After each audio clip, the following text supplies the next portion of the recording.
साकारम अनृतम विद्धि निराकारम तु निश्चलम एतत् तत्व उपदेशेन न पुनर्भव संभवः। नमस्कार मित्रों। ये जो श्लोक है ये अष्टावक्र गीता के प्रथम अध्याय का 18वां श्लोक है और आज की वीडियो में हम इसे गहराई से समझेंगे। तो आइए सबसे पहले इसके अर्थ को समझते हैं। तो जो श्लोक है वो कहता है साकारम अनृतम विद्धि, अर्थात साकार को असत्य जानो, निराकारम तो निश्चलम, अर्थात निराकार को किंतु अचल, एतत् तत्व उपदेशेन, अर्थात इस सत्य में स्थित होने द्वारा न पुनर्भव संभव, अर्थात नहीं पुनः होना संभव होता है। तो यहाँ पर इस श्लोक में अष्टावक्र जनक महाराज से कहते हैं कि तुम जो साकार है उसको तो असत्य जानो और जो निराकार है उसको तुम अचल जानो। इस सत्य में यदि तुम स्थित हो जाते हो तो फिर इससे तुम आगे फिर जन्म नहीं लोगे या तुम्हारा पुनः होना जो है वह संभव नहीं होगा, अर्थात तुम जन्म ही नहीं लोगे आगे। तो ये जो विचार है ये हमारी मान्यताओं के बिल्कुल ही उलट विचार है।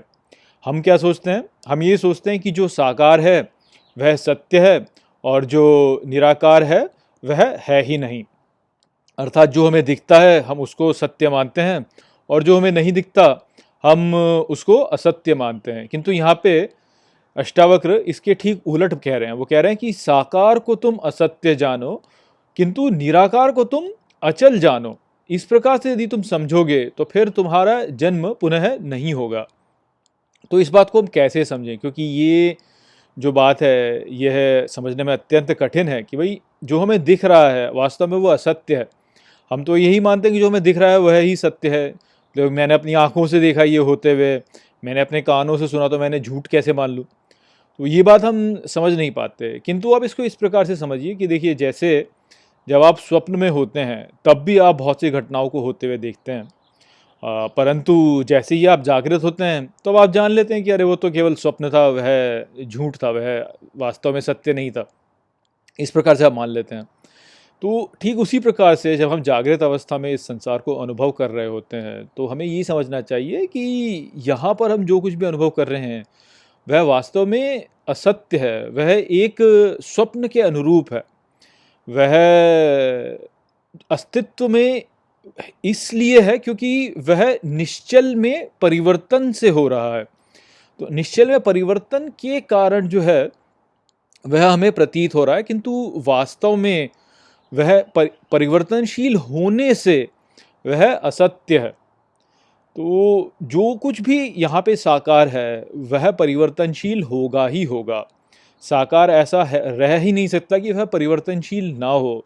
आप किसी भी वस्तु को देख लीजिए, सभी वस्तुएं जो हैं जो साकार हैं वह परिवर्तनशील होंगी ही, और क्योंकि वह परिवर्तनशील होंगी इस कारण से वह असत्य हैं। क्यों? क्योंकि वह सदा के लिए नहीं है। हम जब इस संसार को अनुभव करते हैं तो हम उसे समय में प्रगति करते हुए अनुभव करते हैं, किंतु समय जो है वह भी वास्तव में एक प्रतीति है। आत्मा में या चेतना में एक प्रतीति है। यदि चेतना ही ना हो तो समय भी नहीं होगा।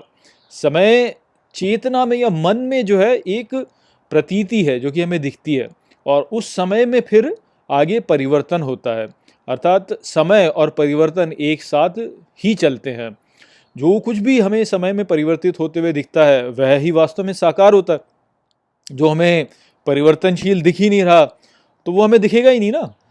हम अपनी इंद्रियों से जो कुछ भी देख सकते हैं वह केवल परिवर्तन को ही देख सकते हैं। हमारे जो नेत्र हैं वे जब किसी भी वस्तु को देखते हैं तो वो क्यों देखते हैं, उसको कैसे देख पाते हैं? जब प्रकाश की किरण उस पर पड़ती है, उसमें से कुछ जो प्रकाश की किरणें होती हैं वो प्रतिबिंबित होकर हमारी आंखों में आती हैं और तब हम उसको देख पाते हैं। तो वहाँ एक क्रिया हो रही है ना।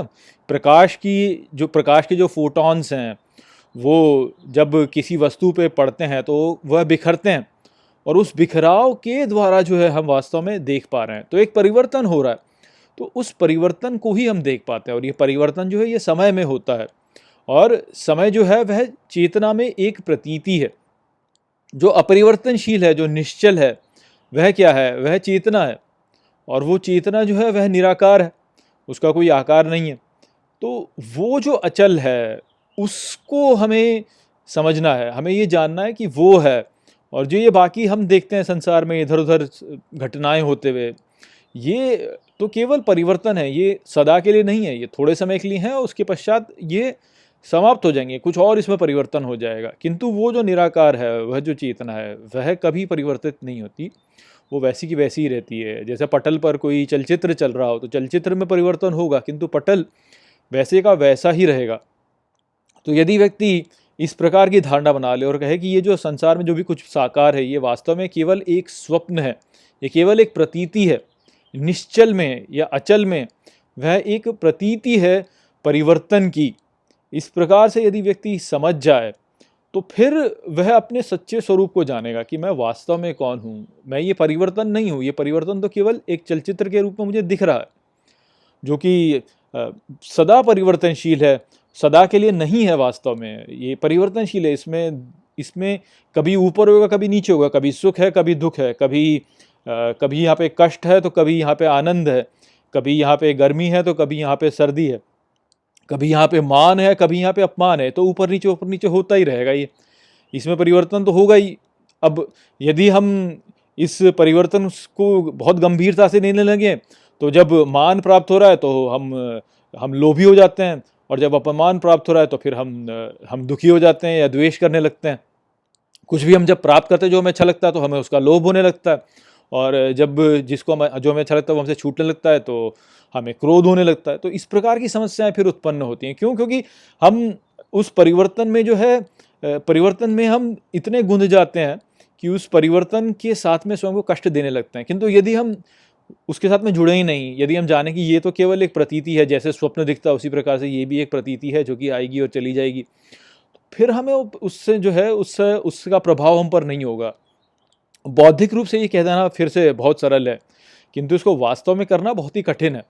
तो वो जो वास्तव में करना इसको है, उसके लिए निश्चित ही आपको बहुत सी साधना करनी होगी। किंतु बौद्धिक स्तर पर यदि हमें इस बात का ज्ञान हो जाए तो हम इसका मनन कर करके इस में प्रगति कर सकते हैं। तो ये बात जो है ये हमको समझनी है कि साकार जो है वह असत्य है, वह एक स्वप्न के रूप में है, और जो निराकार है वह अचल है। इसमें यदि हम स्थित हो जाएं तो फिर हमारी जो चेतना है उसकी गति जो होगी वह थम जाएगी।